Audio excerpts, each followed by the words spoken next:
I get those goosebumps every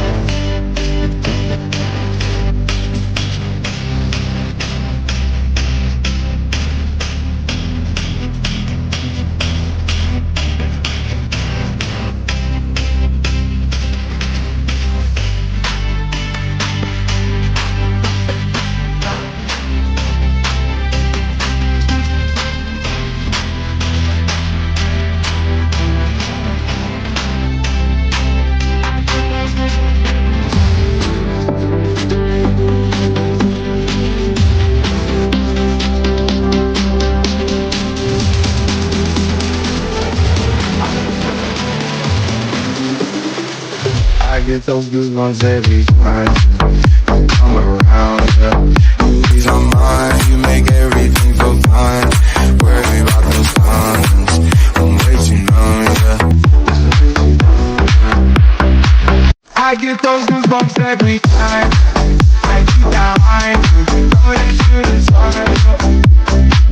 I get those goosebumps every time. Yeah,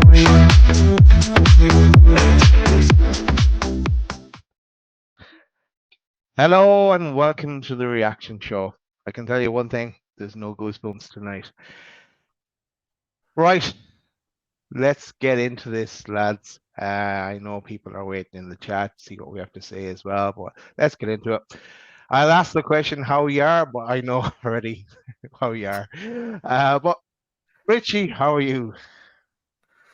I think if we'd had a good result, right, it'd be more frustrating with my internet. But I think that the way my internet's holding out, I'm actually more pleased about that than the way we performed today. I think we were just we'll get into it, but there we go, mate. Pete, we're going to have to talk about it at some point. We haven't mentioned the match yet. We've been on the screen together looking at each other for 15 minutes trying to talk about Anthony but the match. But how are you? Yeah, in myself, I'm okay, but I'm fuming. I'm absolutely fuming. I'm not even gonna lie. I'm fucking fuming. For many a reason, but we'll get into it. Yeah, look, we are going to get into it. Look, this could have been and should have been a totally different show. And the lads tell me as well that it's a bank holiday in the UK, and I imagine there would have been some night in the tune tonight. Apart from if the ref blew the whistle in about 75 minutes. Right, let's get into it. Here was the team. The big talking points. It was the same team. Bruno had his tweet before the game as well. Away Newcastle together. So yeah, and also then War Flags had a big turnout for Bruno, as mark of respect to Bruno, and with everything that went on during the week as well. The other talk about was J7 was fit to play, so that was good for us. Any thoughts on the team, lads? You want to say, Anthony? You want to say on this lineup? To be fair, it was just similar last week. You know, like we lost by fine margins last week. It's the team that turned over Villa at St James's 2 weeks ago, and so you know you go with the normal team. Whether that's going to be the case going forward, we'll have to see. But Pete, you want to say about the team? Nah, as expected. I didn't expect anything else, to be fair. Yeah. Okay, let's get into it. First off, Trent gets a yellow card, and then he could have possibly seen red. I know in the after the game, Eddie Howe thinks that he should have been sent off for that push on Gordon. But your thoughts on that one? Should Trent have seen red after 5 minutes? 100% yes. It shouldn't make a difference whether it's 30 seconds after, it's still in the first 10 minutes, or whether it's last 5 minutes of the second half. At the end of the day, it was a stupid booking for throwing the ball away, obviously under the new guidelines of the Premier League. And then he goes and does that. He stopped Gordon getting away and breaking down the left-hand side. For me, it's a blatant second yellow and it's a sending off, and I think the referees just bottled it. I don't know when the last time John Brooks refereed a high-profile game in the Premier League, but I just think he bottled it, absolutely bottled it. I'm not going to turn around and say that the game hinged on that decision, because for me it didn't, because there was a lot of things that happened after that. Newcastle still dominated while we were 11v11, and obviously we were 1 up at that side before obviously the send off, which we'll go into shortly. But for me, all day long, that is a second yellow and it is a red card. Pete, any thoughts on that one? Yeah, I think everybody knows it's a red card. Blatant. It's interesting that Trippier goes up to him, and I believe the ref says that it happened too far down the field, and Trippier, you can see Trippier mouth to the ref. Why does that matter? It's still a fucking yellow. It doesn't even matter where it is on the pitch, whether it was in your own half or not. It's still a yellow card, and Anthony Gordon's away. He has the pace and the ability, because he proved it all game, to get past Trent and get onto the ball. So he's away down that side of the pitch and potentially on a counter-attacking position. It's a yellow card all day. There's a few clips actually going around on social media since this game of other decisions that the refs bottled in previous games. So he's come with previous, and it shows. He bottled that big decision today. But I tell you what, if that was at Anfield, Gordon would have been off, or if it was Trippier would have been off the field at Anfield in that situation. That's the difference. But look, hey, it was a red card, a second double. No one, I don't think, disagrees with that. Yeah, I wasn't surprised that he didn't get sent off, though, because it was just the way it was set up. It was set up that they weren't going to give red at that stage. All right, we'll move on. Gordon had Trent on toast. Really, he had him he was all over him. But he robbed the ball off him then on the 24th minute. With Salah's kind of back pass, Trent failed to control it. Gordon was 1-on-1 with Alisson, and back of the net, goal for Gordon. 1-0 Newcastle at that stage, and you have to do it. We have to play it in the little video there for Gordon scoring his goal. And yeah, he was on fire at that stage, and cue the celebration as well. But thoughts on Gordon's goal, Richie?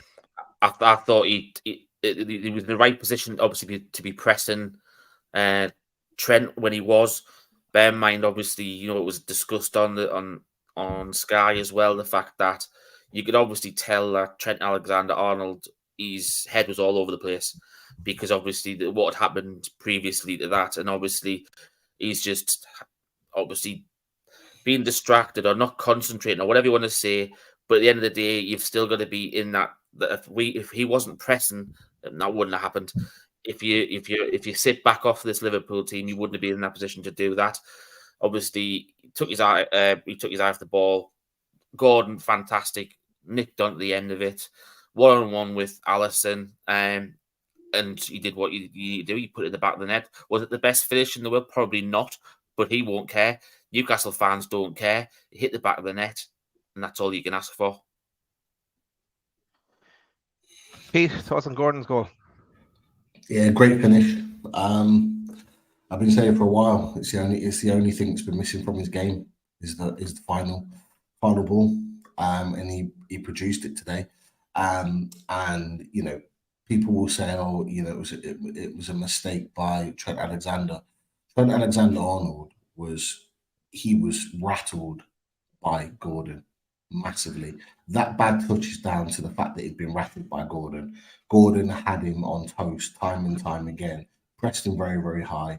And the fact that he knew he was going to be pressed meant that he knew that touch had to be right. And when it wasn't, he knew he was going to pay the price for it. And Anthony Gordon dispatched that perfectly. It was a really, really well taken goal through the legs of Alisson. Alisson's a phenomenal goalkeeper, so you don't beat him easily, but he made that look easy. It was a very, very good finish. It was. Okay, move on. 3 minutes later, this happened. Van Dijk Gordon put the ball through. Isaac was through on goal, and Virgil van Dijk takes him out of it. And instant red card. It goes to VAR just to double check. It was a goal scoring opportunity. I don't care what Jamie Carragher says with his big red head on. It was a red card and off. For the second game in a row, Liverpool down to 10 men, and on the 27-minute, things are looking very, very rosy for us at that stage. But thoughts, Richie, on the sending off? Well, yeah, obviously, it must be from a different planet if you cannot say that that's a straight red card. At the end of the day, and it was the same as even with Andros Townsend said in the commentary as well. Obviously, I don't know whether this is the same commentary for you, with Andros Townsend for you as well, Daz, over in Ireland. Yeah. But where he turns around and says he doesn't know whether to denying a goal scoring opportunity because he didn't touch the ball. That's like turning around and, you look at Nunes. He took one touch for his first goal. It doesn't make a difference whether you touch the ball or not. If you take somebody out and his next touch could be the finish, it makes no difference. It doesn't. Someone doesn't have to touch a ball to be denying a goal scoring opportunity. So, but to be, he came straight to the back of him, and it was naive defending him. I think it was a fantastic ball from Gordon. Look, you've got it's very, very reminiscent of the through ball that Isak got at Anfield last year. Obviously, when Longstaff played him through, and we knew what that sort of finish was like.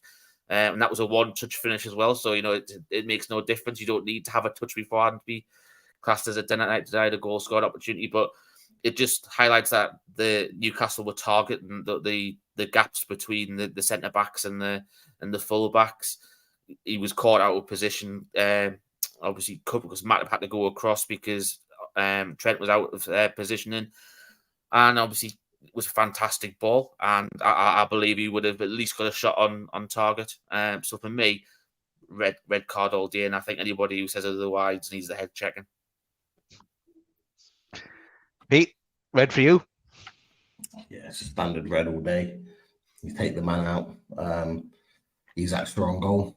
With no defender within 5 yards of him, he gets that shot on goal. Whether he scores it or not is a different thing, but you would expect with Isak that he puts that away. It's a red card. I think it was an absolute disgrace.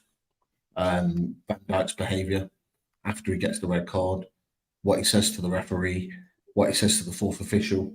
I think it's an absolute disgrace, and I think if it was a Newcastle player talking like that after a red card, I think it would be really, really seriously highlighted. A top professional, by the way, that talks and tells the ref to F off and tells the fourth official to F off and not to touch him, I think is disgraceful behaviour. It's unprofessional. It was a blatant red card. He knew it, and the reason why he knew it is because he was also being rattled by Alexander Isak. Isak was great today, but he caused Van Dijk all sorts of problems, and he couldn't deal with it. And he paid the price. It was it was a red card all day. But for me, his behaviour afterwards and the way he treated the officials, like I say, if he doesn't get an additional ban for that, or it doesn't get looked at in more detail, which it probably won't, I think it is also a disgrace. You'd be surprised to hear that Clippity Clop didn't think it was a red card. Just out of curiosity, yep. lads, just like only because it follows on from what Pete mentioned there about the way that Van Dijk went on with the way he's swearing at officials and stuff like that. And obviously, we know that there's new guidelines that they're meant to dissent and stuff like that's going to be punished and stuff. Now, it's Van Dijk's getting a one-game ban. If he's got off and obviously said all the things that obviously, cameras have picked up on it, surely that those referees have to put in a report of how bad that level of dissent was, not just to the match of the referee, but also to the fourth official as well. Surely you should have games totted up on top of that because of what you've, for the indiscretions of the level of dissent that he's done. I don't know what you lads think on that. Won't happen, Richie. I know it won't happen, but do you think it should? Yeah, but nothing could be done. Nothing could be done about it. There's too many. There's already too many other talking points for them to consider that. I think if it was a boring, drab game, and that was the big talking point, I think maybe more would be made of it, but I don't expect it to be. Then move on. Right, like we will. Right, 35 minutes. Miggy, great volley. Allison on the double save, really. It was a brilliant save from Allison, who had a great game today. I think they said after the game that he's the most saves he ever had to make in a game in his life. But then Newcastle wanted more. The pace was fast in the game. They were relentless, and they should have got more. They should have finished the game off. But it got us to half time. And I know you mentioned something just before the show, Richie, but I know I was glad I wasn't gloating with my Liverpool friends because one of them said that yeah, you never know what's going to happen in this game. He thought it's all, but I said yeah, that's why it's not over yet. But sorry, I was wrong. I was right on that one. But halftime, we into the second half. 49 minutes, brilliant play from Newcastle. Miggy put the ball over the bar. Then 63 minutes, Gordon had a great little run, but his shot was wide. Liverpool kind of were sitting back and letting Newcastle play right in front of them, and then were compact and with the low block. And but yeah, Newcastle just could not break them down again. 66 minutes.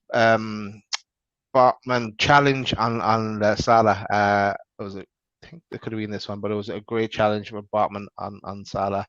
Liverpool had a few corners in succession. Then for me, a big turning point, where Eddie Howe brings on Wilson for Isak, Barnes for Gordon, and this is the one for me, brings on Longstaff for Tonali. Now you can understand Wilson always comes on for Isak. Barnes always comes on for Gordon, but for me, I'm not sure why he took off Tonali at that stage. It was a sub too far. Not blaming Eddie Howe for anything. I'm just saying, for me, that was all in succession. It was too much of a change. So that's in 71 minutes. I'll forward on to 4 minutes later, and I'll let you have a talk of that as well. But 4 minutes later, Miggy has a good run and he hits the post. And after that, then it all went downhill. And next thing I'll start talking about is Liverpool bringing on Nunes and Harvey Elliott. But what's your thoughts, lads, on the subs coming on there? What are you thinking, Richie? I think that the one thing that really stands out to me substitution wise is it just seems to be generic substitutions. It's like, like for like. Sometimes it shouldn't have to be like for like. Eddie Howe's said numerous times how he likes versatility from his players so they can play in numerous different positions. For me, Anthony Gordon was probably one of the best, if not the best player on the pitch today for Newcastle. I just thought he had Trent all day long. He's obviously he's an Everton lad. This game means a lot more to him than the majority of the ones in the Premier League. He was on fire. Don't take him off. For me, just leave him on. But do you think he was spent at that stage? He looked tired at that stage, Richie. I don't know. It might be something where his body's still getting used to the Eddie Howe style of play. Obviously, we know he came out, said he wasn't fit at the second half last season, which is probably why he didn't feature much because of the work rate that Eddie Howe demands from his players and stuff like that. And it might be his body's still getting used to it. Bear in mind, Anthony Gordon really hasn't had much of a summer break because he had a few weeks. Then he went straight into the under-21s, and then he's obviously had a week and then came straight back. It could be a little bit of tiredness and a little bit of fatigue. But I think with these sort of games, and especially, as I said, with being an Everton fan and how well he was playing, sometimes, and I don't know whether he could just, you put that extra, you go, you find a little bit extra sometimes. The fact that you 1-0 up and you're taking it to this one of the better teams in the Premier League, for me, I wouldn't have took him off, and I wouldn't have took Tonali off either. I agree with that. The Isak and Wilson one, yes, I understand a lot more because there was a little bit more pressure coming from from Liverpool in the second half. They were a lot more compact, and then they were expanding as they went on the counter, which was really realistically where they were going to get anything from the game, which is obviously, as we find when we get into it, that was what happened. But for me, the Wilson Isak one was, I understood that one because I thought Isak was quite isolated today, didn't really have much to sniff on. And so I thought, possibly they bring Wilson out to try and get the ball further up the pitch, create something off him, hold the ball up a little bit, bring the wingers into it. And I think for me, yes, I agree, possibly bring Harvey Barnes on. But for me, and I know that this is what we were talking about last week, Daz, when we were saying get Miggy off, and obviously then he comes on, and as you said, 4 minutes that he hits the post. For me, I don't think I was still frustrated with Miggy in some stages today. Don't get us wrong, I thought that effort in the first half where Alisson did, as what a lot of the commentators said, and especially Shea Given said as well after the game, was probably one of the best saves he's ever seen live. Because of obviously the reaction time that's coming through bodies and it gets out the ball. And could that have been the turning point of the game? Possibly, because it was that good a save. But for me, I think Eddie and Anthony Gordon can play on both flanks. Just give a little bit of that versatility that we know that Eddie Howe likes. I would have moved him to the right, bring Barnes on, and go Barnes, Wilson, and Gordon. And I wouldn't have took Tonali. Tonali looked fantastic in that middle of the day. He just controlled it. And I just thought Joel Linton possibly could have come off then instead of him.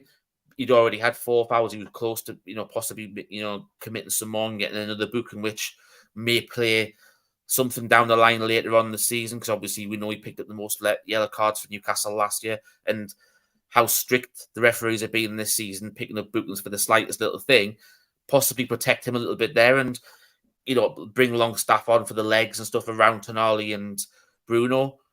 I just think we need to be a bit more, outside the box slightly regard to the substitutions, and not literally going left winger for left winger, striker for striker. Let's just chop and change and keep the opposition on their toes as well, because if you keep doing substitutions like that, then it's easy to plan for as well. You can make planning. Like we all used to know that Steve Bruce used to make changes in the 65th minute.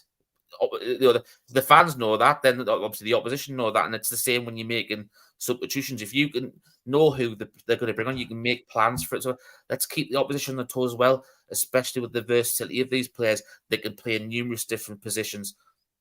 I don't know what Pete has to think on that. Yeah, I'm gonna roll it back again for Pete, and I just talk through it again, because it's just an interesting sequence of events. It was like Liverpool had a number of corners, so Eddie Howe was probably thinking he needs to do something here to switch it up, but he brings on Wilson, Barnes, and Longstaff, and takes off Isak, Gordon, and Tonali, and then as I said, 4 minutes later, Miggy has a good run and hits the post. But you're in Eddie Howe's position there in 71 minutes, Pete. What are you doing? And it's easy in hindsight for us to say this as well, by the way. Yeah, of course. And we have the hindsight of the result, so it is easy to make that decision. However, I don't think we needed 3 subs at that particular time in the game. If it's me, I think Isak was tired. It was the right time to take him off. So I agree with that with regards to Wilson coming on. I haven't got an issue with Longstaff coming on. I've got an issue with who he came on for. Yeah. Bruno should have come off. Bruno was not good today at all, particularly in the second half. I'm concerned about the magnitude of the game and the way in which we were playing, which was not good in the second half, and how much time Bruno wants on the ball. And equally to that, and you go back and watch the equaliser again, there is a consistent gap in that number 6 position that he vacates and he doesn't get back in. And we have to cut that out in some way, shape or form if we're going to be a team that beats the top teams, because all they do is put a player in that little gap, in that little area, that little gap that Foden destroyed us in last week. That little gap that they brought Jota on for that reason, to bring him into that little gap. He dropped deep, he got onto the board, he created problems in that gap, and we didn't fill it. So for me, I think Bruno should have come off. I thought Tonali was excellent today, and we needed his recovery runs. And the amount of times he recovered and got back and hassled and won the ball or made it difficult for the player, we won a throw-in off the back of it, or we won the ball high up the pitch through Tonali's work rate. We needed that, and we lost that once he was taken off the pitch. I didn't agree with that decision. I think Tonali's the easy one, the go-to. He's the new player. You don't want to expose him to too many minutes. He's a Champions League level player. We need him for 90 minutes. We need him playing. He can play. He's good enough to do it. For me, so Bruno should have been that guy that got subbed, unfortunately. And I would have put Harvey Barnes on the right-hand side.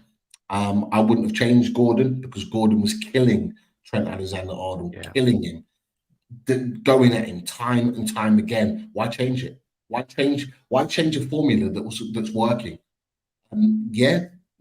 Gordon started to tire a little bit, but I tell you what, just before he got subbed off, he was still running him and he was still getting joy from it. And you're telling me that Anthony Gordon for another 10 minutes, what was it, 70, 75 minutes he came off? You're telling me he couldn't have done it for another 10 minutes? He couldn't have gone at Trent Alexander-Arnold, because he was tiring. He came to life once that change was made, because Barnes was coming in on his right-hand side, which was actually helping Trent Alexander-Arnold out, because Szoboszlai was just coming in and just doubling up. It made it easier for him to defend. So he wasn't getting put through the ringer like Anthony Gordon was doing. So you put Harvey Barnes on the right, where he can just be direct and just run at Robertson. He's got the pace, he's got the ability to do it, and he's got the ball into the box naturally. That's what I would have done. As you said, Daz, it's very easy to talk in hindsight, but they're my mindsets, they're my changes that I would have made based on what I was seeing. But what I'm telling you isn't 2 hours after the game. I'd be telling you this as I was watching the game. This was just my opinion on what I was seeing and what I would have done at that particular time. Yeah, and okay, maybe it's my rose-tinted Bruno glasses, but I didn't think up until the 75-minute mark. I thought Bruno was doing okay. For me, he was doing okay, and I thought he was also out to trying to prove a point as well. But I definitely would not have taken off Tonali, and then there was no evidence that to me that he was anyways tiring. So I would have made the two substitutions.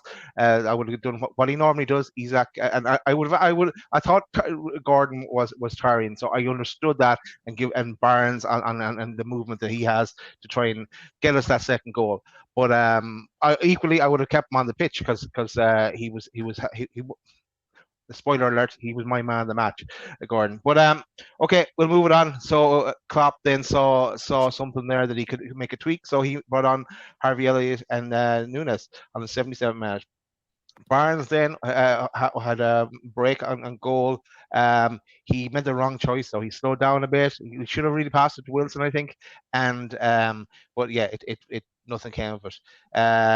Then Nunes. Yeah, I suppose let's look at the ball in. Yeah, it was Jota with the ball in. It kind of came off Botman's arse and then off his heel, and then Nunes slowed the ball down lovely for him to finish, and he got his first goal. Oh, not to see that. And then J7 came off. Anderson come on. I'll let you talk about both goals in a second, actually. Then no, actually, let's go to the first goal first. What are your thoughts on that one?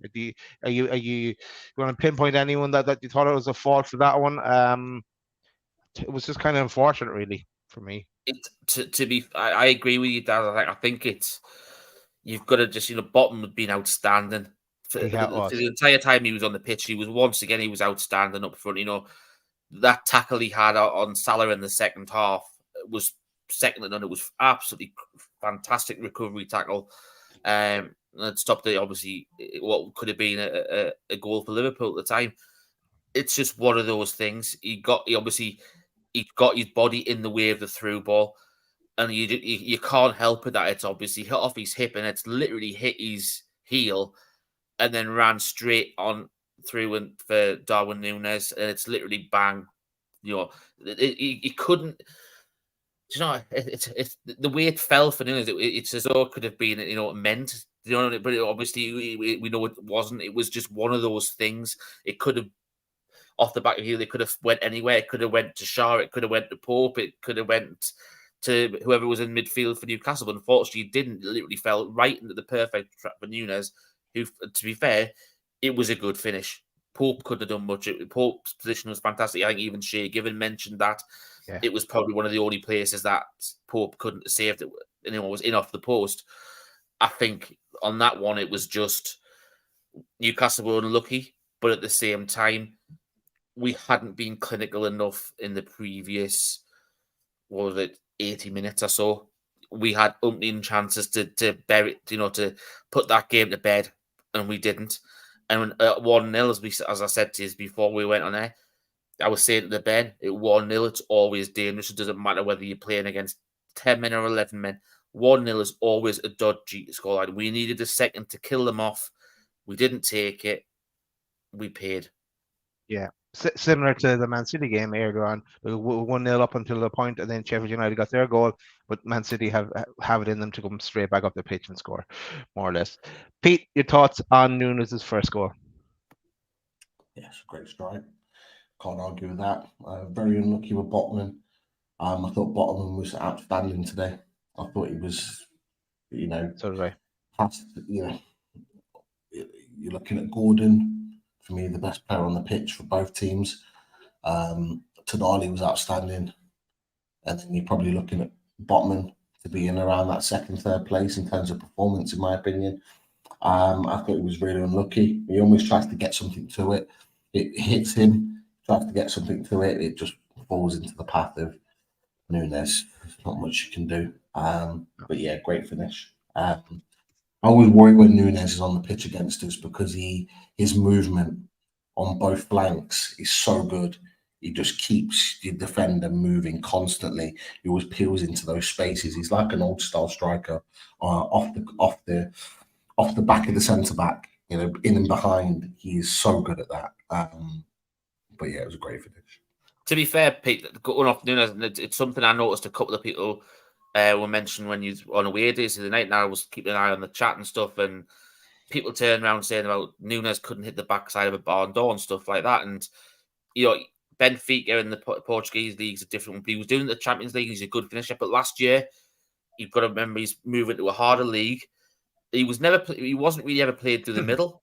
You've got to remember that he always tended to play on the left, and they had either Firmino or Gakpo through the middle. They never really tended to play Núñez in that middle, did they? That's where he's most dangerous. Today he played through the middle when he came on, and as you said, Pete, those movements that he had, they were fantastic for it's very, very similar movements to what Isak was doing. The through balls were back, through the full back and the centre halves. The balls were played through in the gap, and he was through onto them.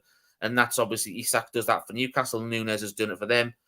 And for anyone that turns around and says that Darwin Núñez is a shit strike, I'm sorry, but he's, it's one of the reasons why me and Pete thought, Newcastle should have went after him when we had the chance last year. But obviously, we always said it when we started doing the fully loaded transfer show. If we didn't get him that January 18 months ago, we would never get him because obviously other teams would come in, and that's what happened.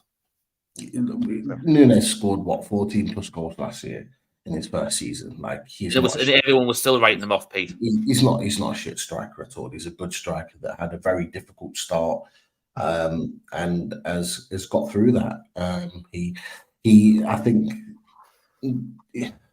with how many forwards Liverpool have, you're not going to play every minute of every game, and Jurgen Klopp plays certain players for certain games. So for me, I think that's where we really struggled to adjust, coming off the bench and still having impacts compared to playing at Benfica and playing every minute of every game and being the main man. Some people can adjust to that, some people can't. He couldn't at first, but he can now, and he's become an impactful player. And there'll be games that will start this season and still be impactful. I am pissed off, Stevie. I am. I'm genuinely we all pissed are. off because this was a chance missed, and not just because we were 1-0 up. This was a chance to really put a marker down for this season. Liverpool at home, for away days, guys, we called it payback because we genuinely saw it as that, and we didn't perform. We didn't perform. Look, I'll give my opinion on the whole game in a second because I've got a few things I want to say. Double or treble payback come when we play them at Anfield. But okay, let's move on and we just kind of close out this section. J7 come off, Anderson come on, Eddie Howe's trying to get something, then tweak it again. Botman injury, we'll take that at the end. Botman injury, Target come on. Miggy had a shot, hit Robinson, got the block in, and kind of slightly come off his hand, but it would be very, very harsh if that was a penalty. We would take it though. And then 92 mess, all hell broke loose. Bruno made a missed hit pass to Salah, who threaded the ball through to Nunez. Byrne was kind of caught. He was running and he stopped up and then he ran again, but it was too late. Nunez was on the run in full flight and again slots the ball home. 2-1 to Liverpool, full-time result. Yes, Carlsberg don't do bank holidays by the looks of it, but yeah, it had that kind of feeling to me about it. The whole Stan Collymore situation again. Yeah, it went from being an absolutely brilliant result to this shit show. Lads, your thoughts on the whole game? Richie. I'll just talk about that goal because I think there's just so much that was avoidable about that goal. I'll start off with the Bruno choice for thing to start. Decision making in games obviously is key, and obviously I know we were trying to push on to go back and get the second to get the 3 points that we were hoping we were going to get. That ball, like he's trying to thread through the Ivan Neal Hollywood pass, it was never the right pass in that situation. And because he didn't obviously carry it out properly, it goes straight to Salah and bang, we're out of position. The second thing that's the irritating about the goal is, and is this down to the fact that Dan Burn hasn't been playing centre-back for pretty much since he's come to Newcastle? He's 3 yards, behind his partner Shaw and the rest of the full-backs as well. But to me, that's basic defending. You have a line. If he's the last man, he needs to be moving up with the rest of the line because anything could happen. And as it was obviously what happened was Bruno loses the ball. Fantastic through ball by Salah. But if he was 3 yards further forward, you look at where Nunez is for the run and he's offside. And then you take that out of the equation, whether it's a good finish or not. I still thought it was offside when it was live just going through. And I couldn't believe when they showed the replay how much he was onside because of how deep Dan Burn was. That was just horrendous basic defending.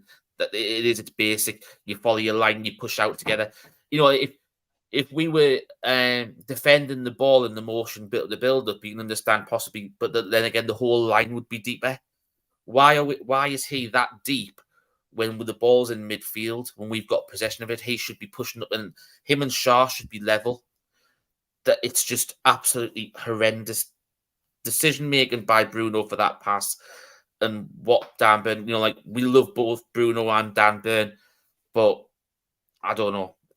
I don't know what's going through both the heads for both the things, but I imagine obviously Eddie Howe and the rest of the coaching staff will go through it individually with them and with the team to discuss that, because obviously make sure it doesn't happen again in the future. But that's just my thoughts on that.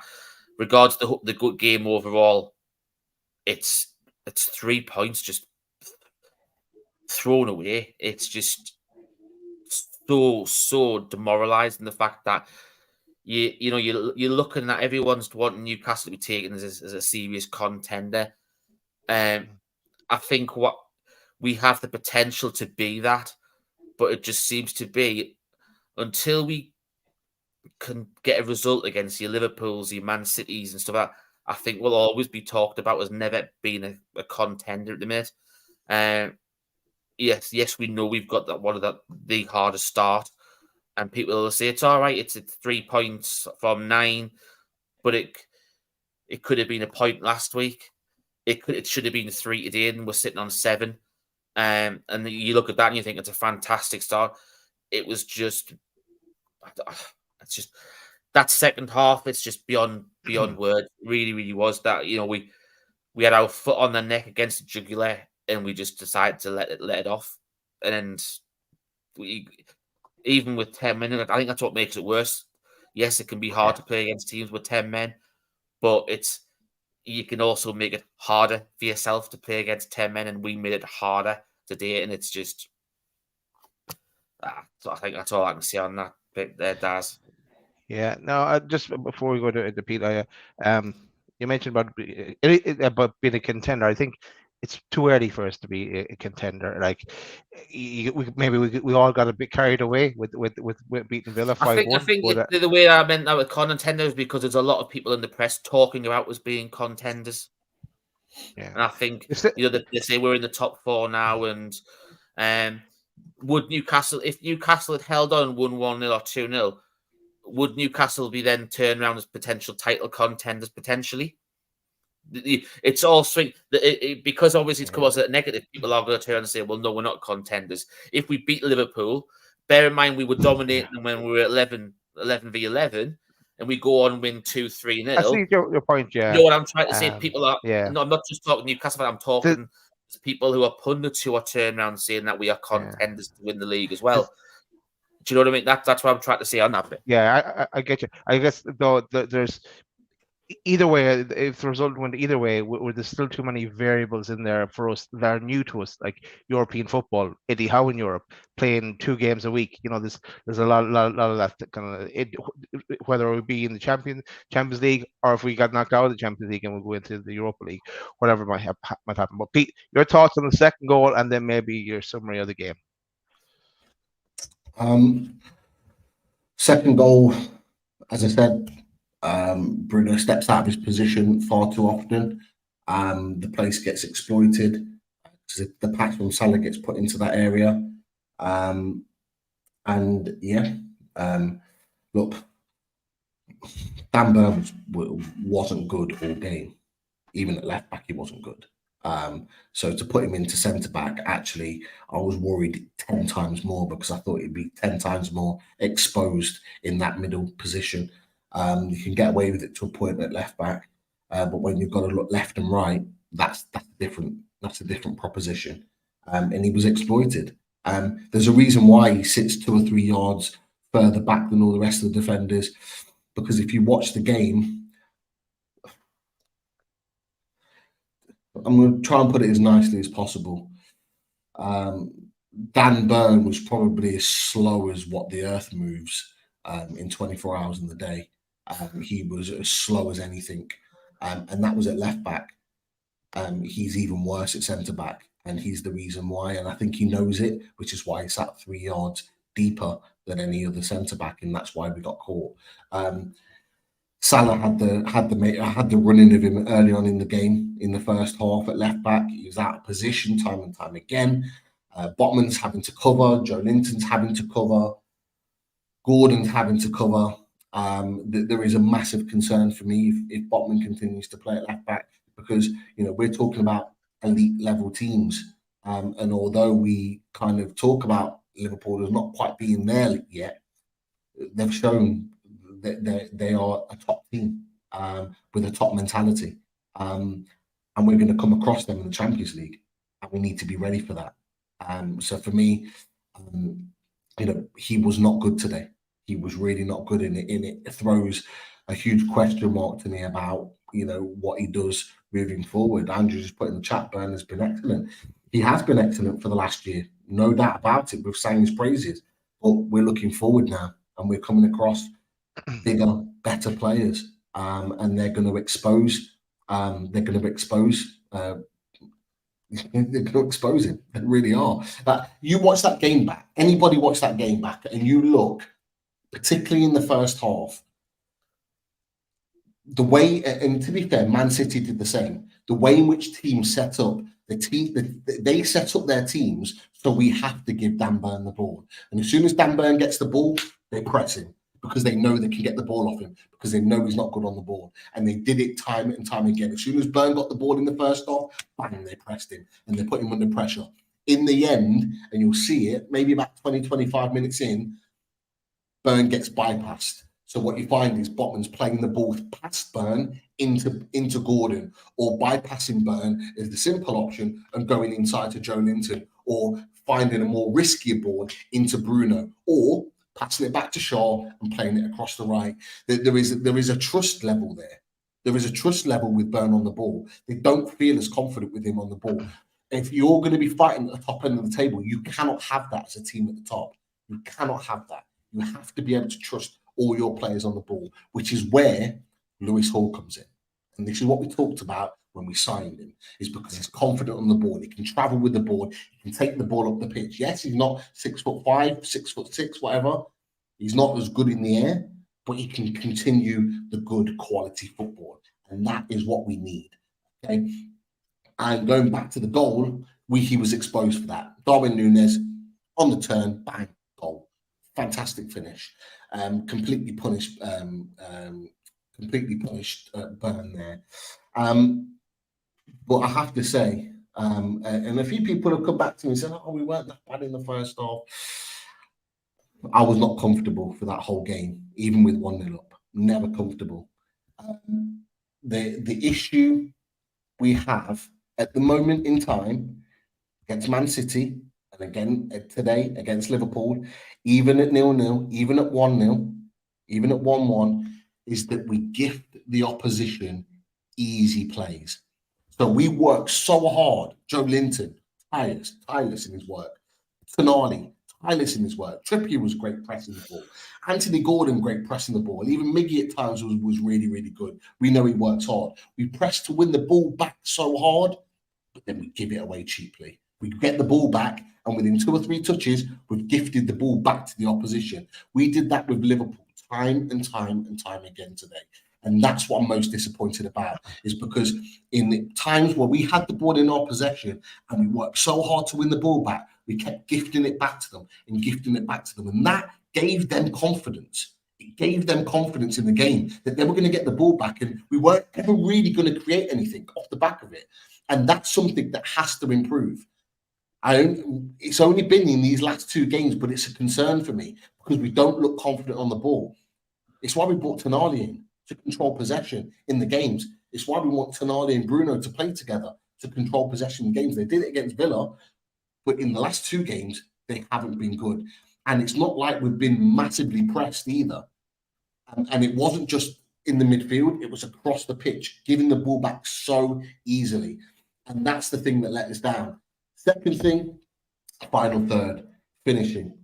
Whether it's the finishing, whether it's the cross, whether it's the final pass, it is not good enough. And it has to improve. We need to be putting these teams to the sword, right? Errol, for example, dropped me a message after the game. That was nice of him. And he said, the one thing he said is that, we expected today to go very differently to how it did. And the reason being is because we didn't put them to the sword. They're walking away, Liverpool fans are walking away laughing today because they know they should have been on the back of a defeat. They know they should have been. But we didn't put them to the sword. Why? It's because our passing and keeping possession and our ability to kill the game off was not good enough. What I worry about is when we've got Tuesday, Wednesday, Sunday, Champions League, Carabao Cup. Are we going to be as clinical? Are we going to be as fit and fiery in all of those games? Are we going to have to kill oppositions off when we need to? Away at home in the Champions League to whoever? Are we going to be able to kill games off when we've got the opportunity to?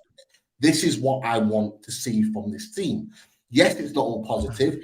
I'm sorry, but that performance today was not positive. It wasn't a positive performance. And it wasn't just in the second half. It was in the first half as well. There were warning signs in the first half that if we didn't get the second goal, something was going to go wrong. And it did. We can talk about the subs all we want. Yes, the subs weren't great. They were the catalyst to eventually our downfall. But our play in possession, out of possession was a big part of our downfall as well. And if we want to be that team that are fighting on 3-4 fronts and still fighting for the top four, we have to get it right. And we have to get it right now. And look, these games are coming thick and fast. These games are not stopping. We're going away to Brighton. Brighton are licking their wounds after getting hammered by West Ham, an outstanding performance by West Ham. They're going to be bang up for it. We've got potentially, well, Botman, I'd be shocked if he plays. Apparently, he wasn't on crutches, but he was limping walking out the stadium today. That, for me, I'd be shocked if he plays now, and maybe even the next game after that, because any ankle injury isn't going to heal just like that. Luckily, we've got the international break after the Brighton game, though. Yeah, potentially, but depending on the severity of the ankle, it could be 4 or 5 weeks. Sometimes it's 4 weeks minimum. So potentially we could be going into the next 2 or 3 games after him, even after the international break. But hopefully he's back for the Brentford game after the international break. Fingers crossed, because boy, do we need him, and he is a leading light for us this season because he started well. And I've got to be honest, I would not feel confident with Dan Burn at left centre back going into that game. Neither would I. I would not feel confident at all. And interestingly, Eddie Howe says he's waiting on the severity of Botman's injury before he decides whether he'd go in the transfer market. I'll tell you what, Eddie, he needs to be going in the transfer market. Pull the trigger. We need to go now, because we need another centre back in, a quality centre back that comes in and even for a game or two plays on that left-hand side, but is a good option there for Fabian Schär to bolster that, because long term, I'm not sure if Burn is that guy, even as a squad player. And I'm not saying that lightly, by the way. I'm saying it with what I've been seeing. Yeah, for me, he's a squad player now, and the year after that, he's sitting beside Dummett there, and then after that, he's in the club shop. But with Gillespie, but look at I'm only joking. But he's a squad player, and it's an area that we knew we needed to strengthen anyway. But now, if Botman is out for any of the time, we definitely need to be pulling the trigger and bringing in a centre back. Let's hope there's some news on some positive news on Botman, and then something that happened in the transfer market for a centre back. Lads, do you want to do ratings? I'll leave it optional. Not particularly. I would just turn on and say it pretty much backs up what Pete said earlier on. I think the only people that were worth a positive mention today were Gordon, Tonali, and Botman, and I think that's it. We'll just leave it at that. Yeah, I'd agree with that. With those three as being key for today. Okay, we'll move on from there. So, anything else you want to talk about, lads? I just wanted to bring up a point, obviously, that Pete made before. Obviously, we discussed it last week during the Man City review, and obviously it's been mentioned again today about the. I think we discussed it. Said the need for a number 6. I think that's been highlighted twice in the last 2 games. Realistically, we talked about how Man City play with Rodri, and he fills those gaps that we seem to leave open for everybody to take advantage of at the minute. Do you think this also highlights the need for a number 6? And is it something that you think that the club will address? Not necessarily this window, because I don't think it'll be this window. I think it's too short a notice to do it. Bear in mind, we said this since before the window opened. Then last season we needed a number 6, but I don't know. What are your thoughts? Do you think it highlights the need to have a number 6, and then you can let Bruno and Tonali have that free rein to press and tactically control the game? Yeah, I agree with you. It won't happen now. This window. I can't see it happening in January either. But I think it boils down to whether Eddie Howe wants to play to go that direction. He seems to want someone that will mix and match, with Tonali and Bruno. But I think as we grow we grow with the project, I think it's definitely something we need to be looking into to get in Richie. But when it happens, I don't know. What do you think, Pete? Do you think it highlighted the need for a natural number 6? I've said it before, lads. I think about it. We said it last week. All the top teams have a specialised number 6. You know, I went through the teams. I went Casemiro at Real Madrid, Busquets at Barcelona. You know, you even go, you know, Liverpool with Fabinho, you know, Man City with Rodri. You could go on with other teams. The teams at the top have a specialised number 6 that knows how to do that job. They might not use them every game, but they have that option. We don't have that option. We don't have a specialised number 6. And seeing some of the issues that are happening with the midfield three of Bruno, Tonali, and Joe Linton, it's becoming more and more of an issue that needs to be addressed. Now, do I expect it to be addressed in this window? No, I don't. I think there were other areas that the club clearly felt that they needed to address. But I look at Edson Alvarez going to West Ham for 30 million and go, he'd have been perfect. You know, someone that could break up play. He was outstanding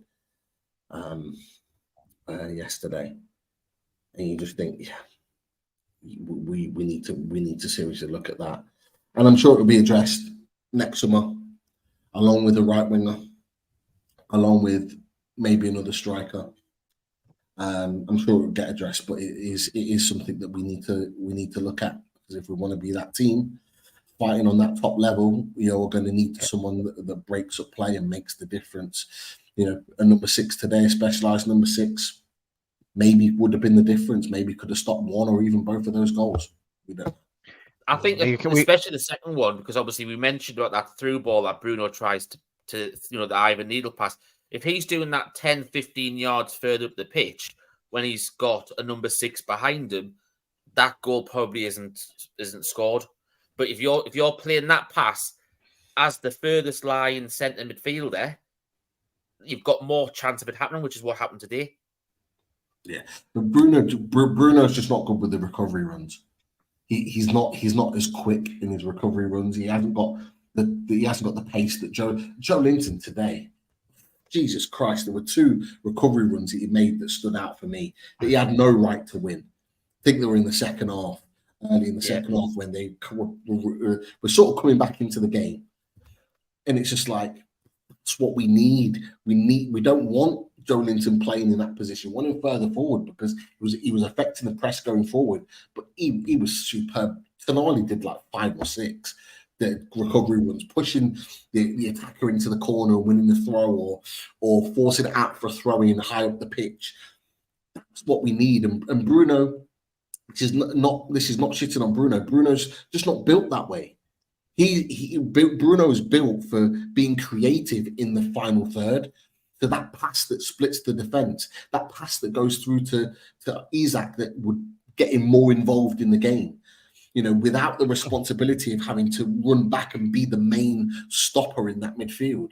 Like it's almost like we need to unleash Bruno back again into that number 8 and allow him to play. So it's not shitting on Bruno. He's like I say, it's just not. He just doesn't have that same quality as the other 2 do. So we need to find a way of making that work.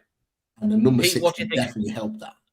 Obviously, we know funds are tight, and we're probably not going to go out and buy a number 6. But Cadet's put a decent shout. It's something that we've discussed before. How about Calvin Phillips on loan? I put it to you on the show last week. Yeah, we did. There was a lot of people that said a lot of people said on the response to that, and I think in the comments to whichever show it was, I can't remember, said, don't want Phillips, don't want him, blah, blah, blah, blah. Injuries aside, and I've already emphasised these injuries over the last year of what could potentially happen to him, you know, with his shoulder and all the rest of it, but he's been fit and ready to play. He's just not getting games. And if he's fit and he's ready to play, when fit, and was playing regular at Leeds, was that shield. He was unbelievable in that position. And again for England in the Euros, he was unbelievable in that position. He would be ideal. And Man City are probably one of the only top level teams in that top 6 that would probably do a deal with us. They would probably agree to a loan. Whether it's a loan with a view to buy, I don't know, but It's an option. It's an option, but we have to also bear in mind we're not even 2 years into the takeover. Look at like we talked about when the takeover happened first. We talked about stepping stone players as well, but we haven't had to do that yet. And when we brought in have been quality to go in. Okay, apart from the original keep us in the league, which also turned out well by the way.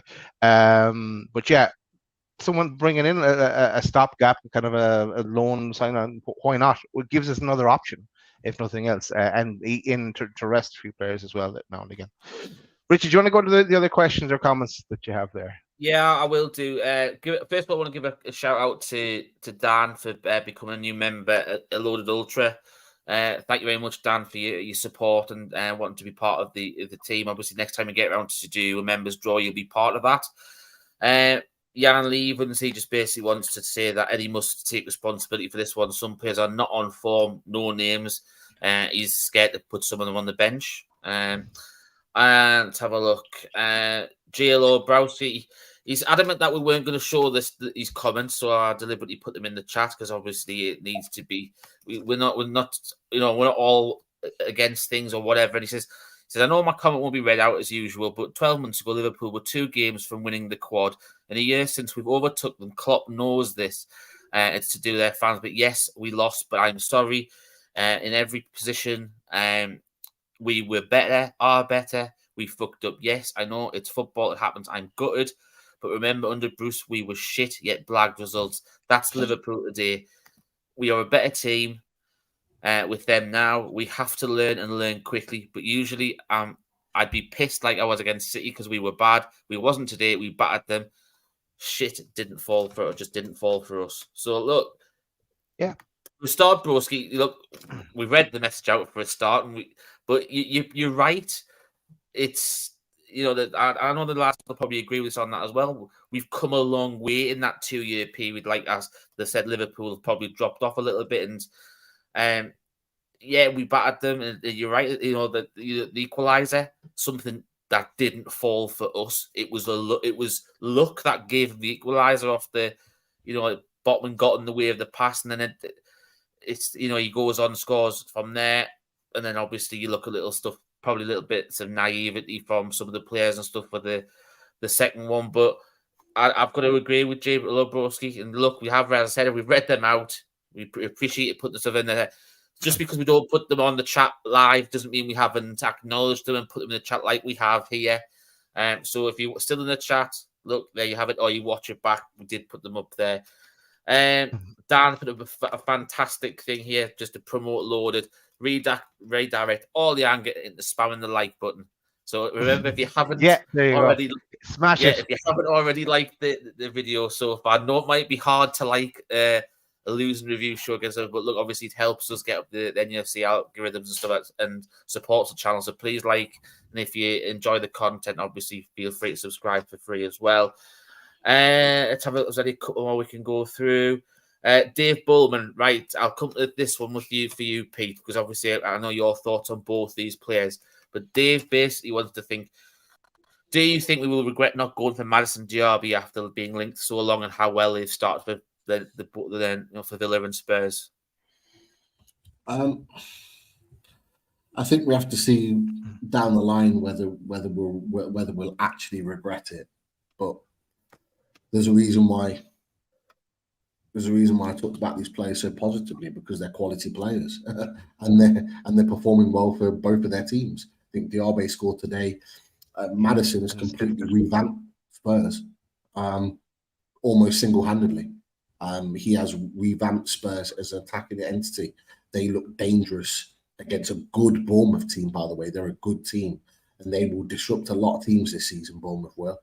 But Madison pulled the strings. He was quality. Moussa Diaby in a position that we need to strengthen him. So Eddie Howe felt it was more of a need to improve the left because he needed to move on Maxi, which is fine.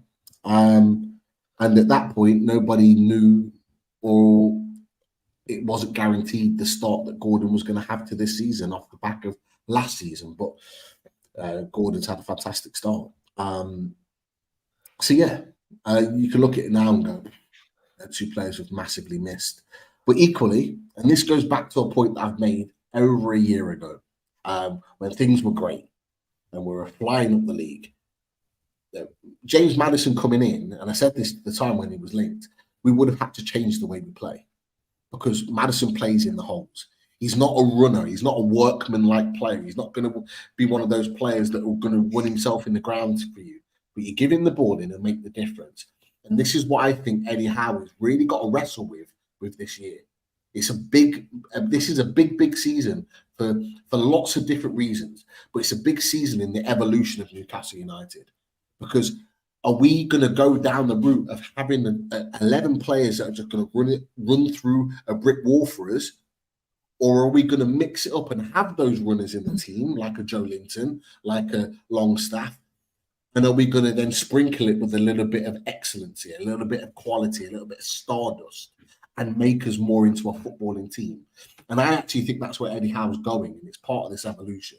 But we're gonna have to expect that when players come in, that they're not going to be these all-action runners that are just going to run into the ground for us. Some of these players are going to be players that may not do a lot of running. You know, Harvey Barnes doesn't do the backwards running that Gordon does, but Harvey Barnes this season will show that he will put the ball in the back of the net given the opportunity. He's only played a few minutes here and there, but when he gets a run of games, he'll prove what he's all about.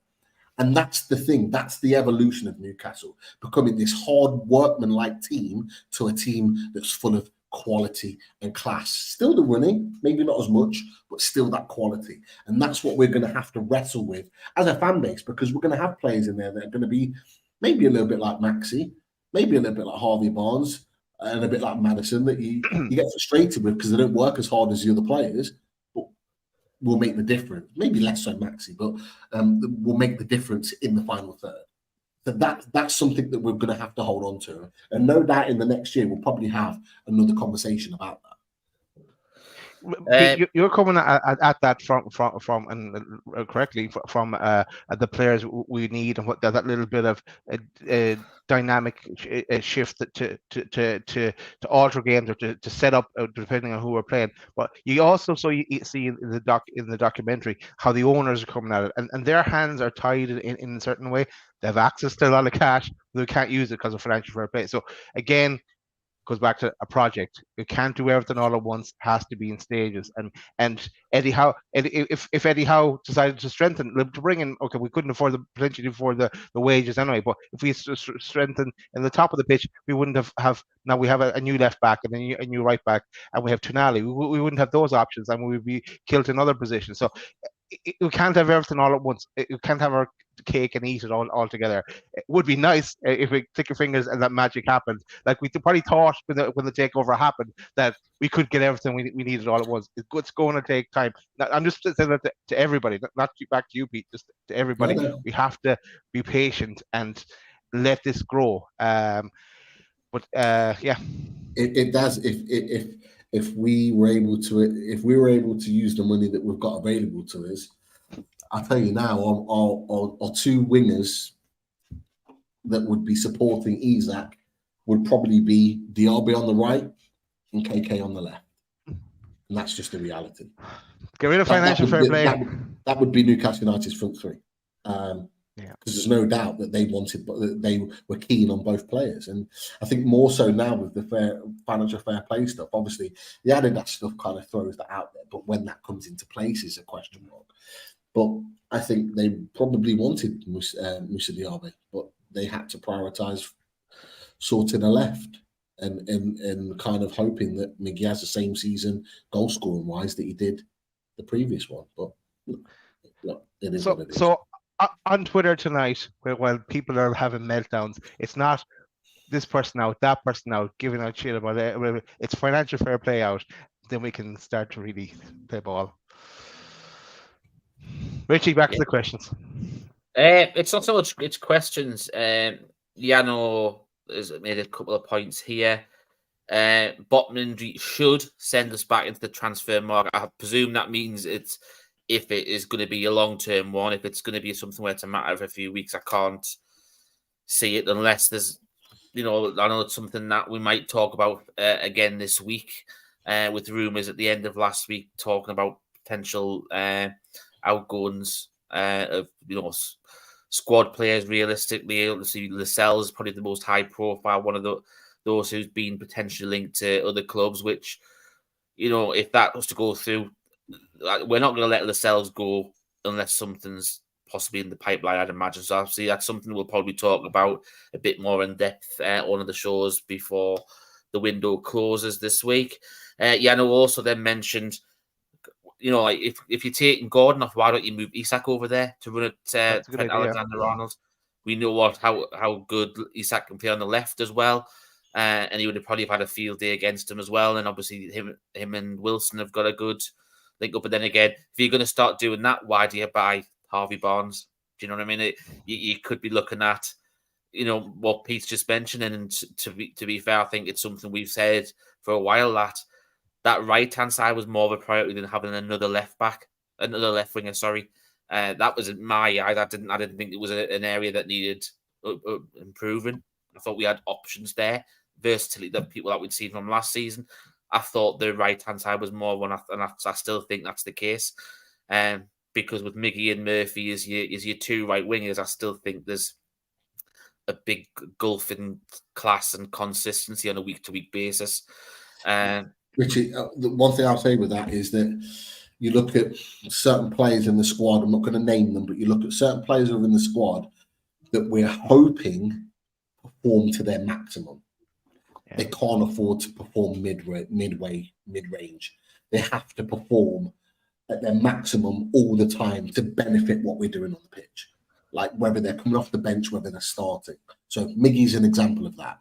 Miggy needs to be not just running across the pitch and doing his workmanlike job. We need him to make a difference, goals, assists on the pitch, like he was doing last season, for him to be worthwhile for what we're doing moving forward, because he's a starter. He starts every week. We can't afford for Miggy to go missing in games. I'm not saying he has. I'm just saying we can't afford for him, for example, to go missing in games, because then we're relying on Jacob Murphy, who's another one of those in that situation. I don't want to name them, but they're two examples. And you talked about the right-hand side. We've talked about it. It needed to be strengthened. But we're looking at two players and hoping that they play at their maximum in order to really benefit the squad. Whereas, for example, that Joe Linton, last week aside at Man City, will give you 110% and will make the difference regardless every single week.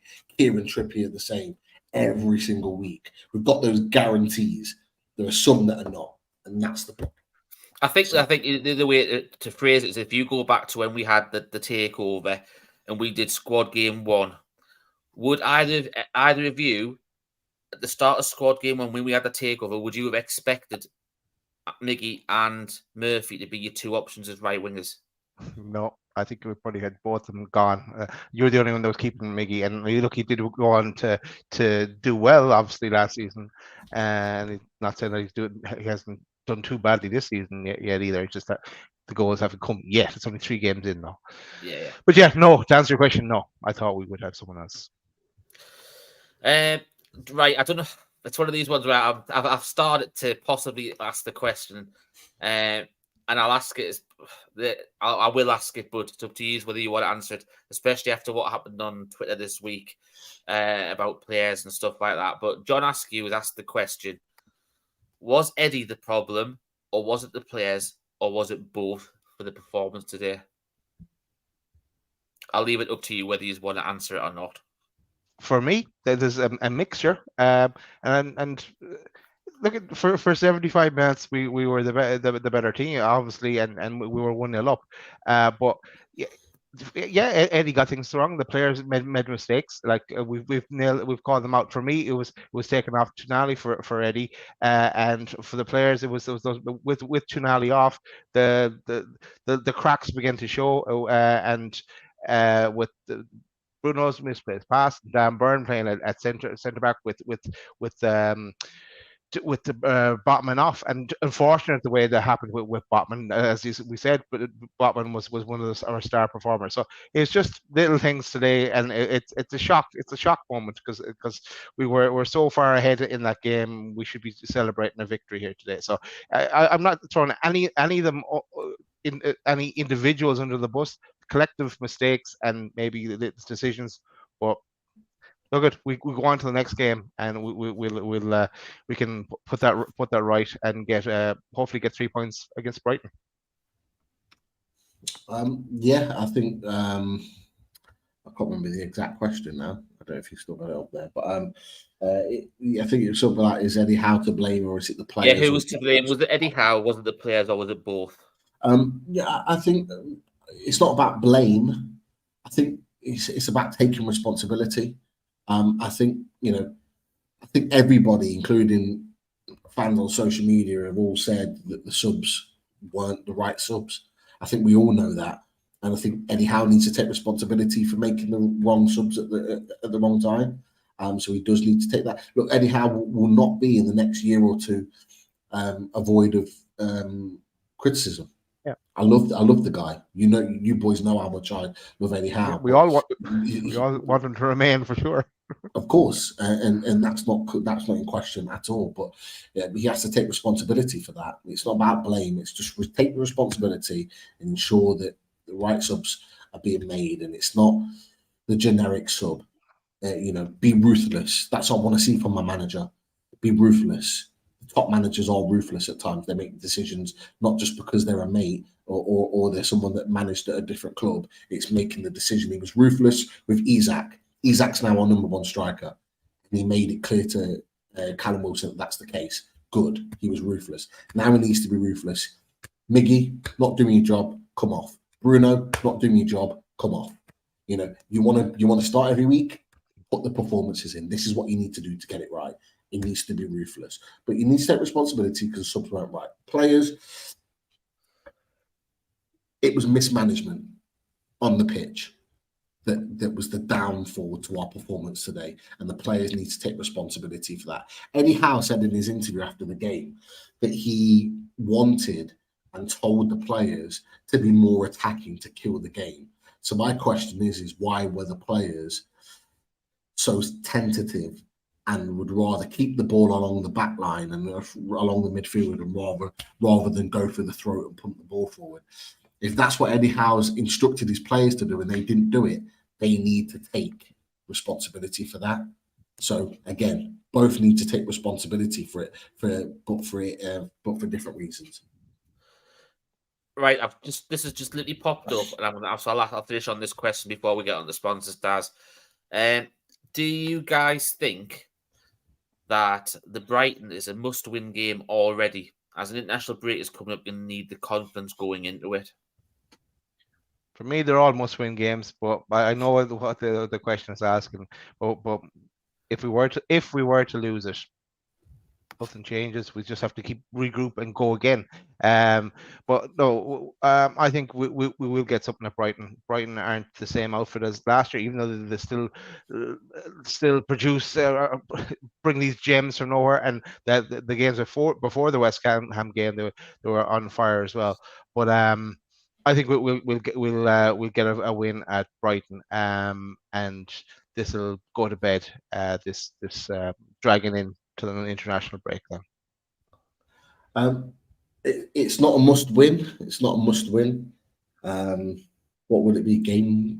Fourth game of the season? Fourth. It's not a must win. But we have to take something from Brighton. We have to. Because I think not necessarily from us as fans, maybe on social media to a point, but I think being in that international week with national journalists, they're going to be pulling out Newcastle articles all over the place, and there'll be pressure mounted on Eddie Howe, and unnecessary pressure, by the way, and on the players and all the rest of it if we don't get something from that game. What I do take in positivity from that Brighton game is that that's the tough run over. Brentford at home, I expect to put them to the sword. Sheffield United away, I expect the same. And we've then got a run up to about mid-November, end of November, of a run of games that I think we can really collect some points.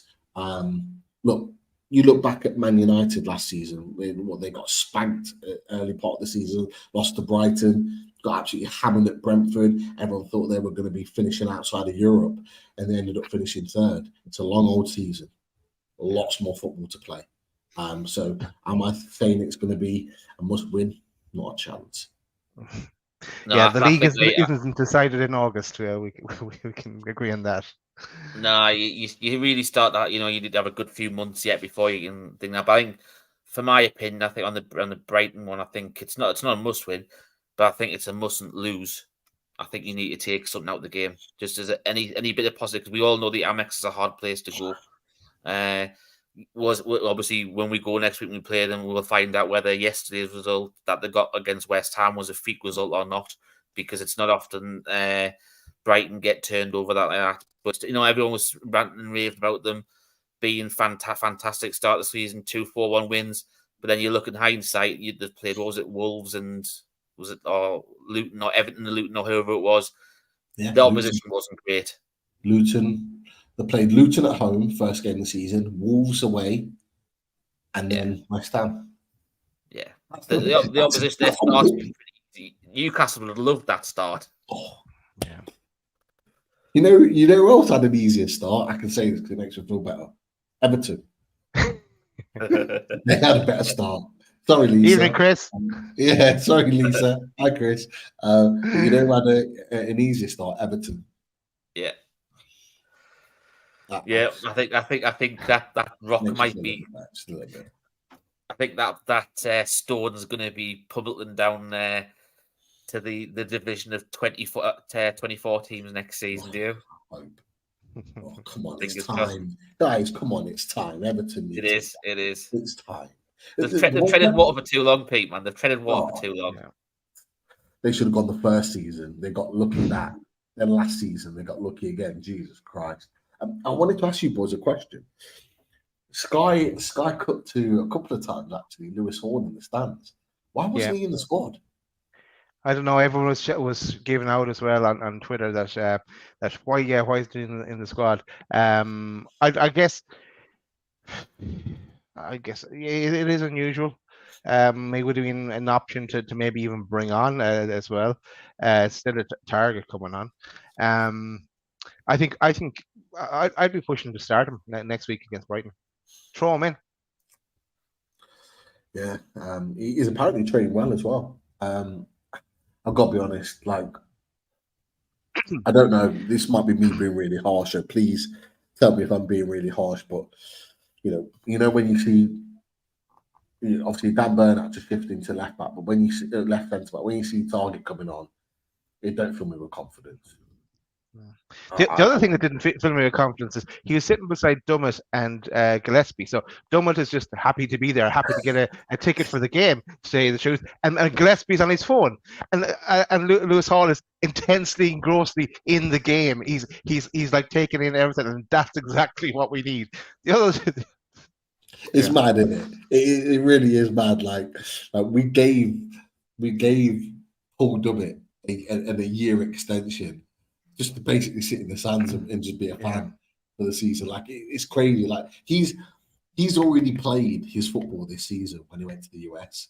That was it. Yeah. That was kind of his football for this season. Because let's face it, like we're talking about Dan Burn here, that is he's had an excellent year. Not great recently, but had an excellent year. But like Dan Burn's fucking streets ahead of Paul Dummett, in my opinion.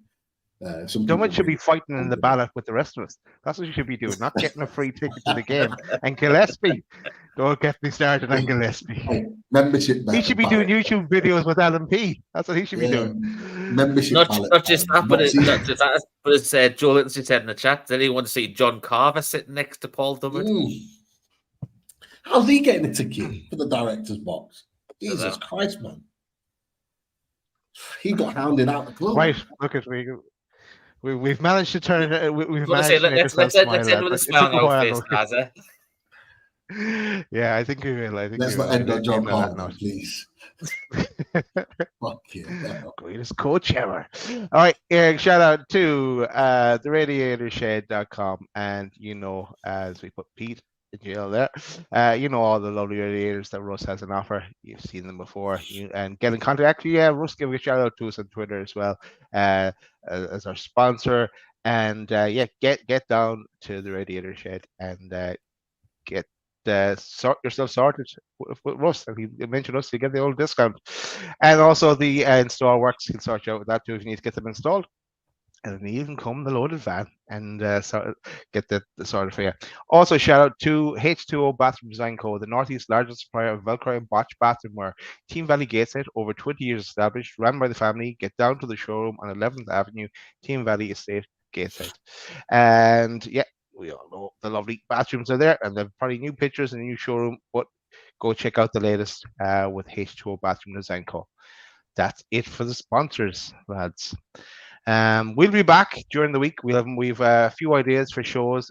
We haven't put anything up yet, but and it's kind of fluid as well, depending on the availability of people. But there's a few shows coming up this week, a lot happening this week. And look, we also have the possibility of a Champions League draw coming up at the end of the week as well, and the end of the transfer window. So a lot could happen this week. I think we'll end on the how, lads.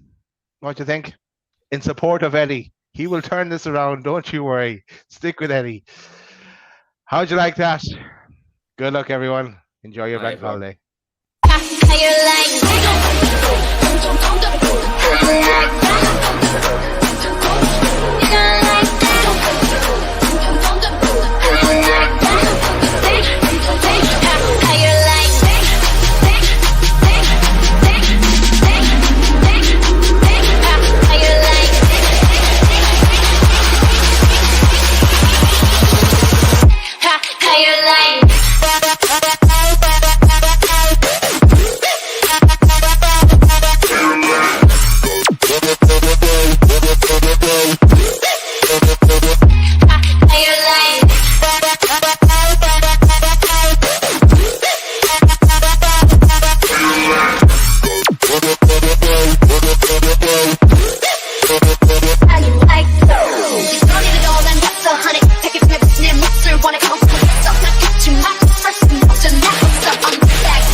Drink it.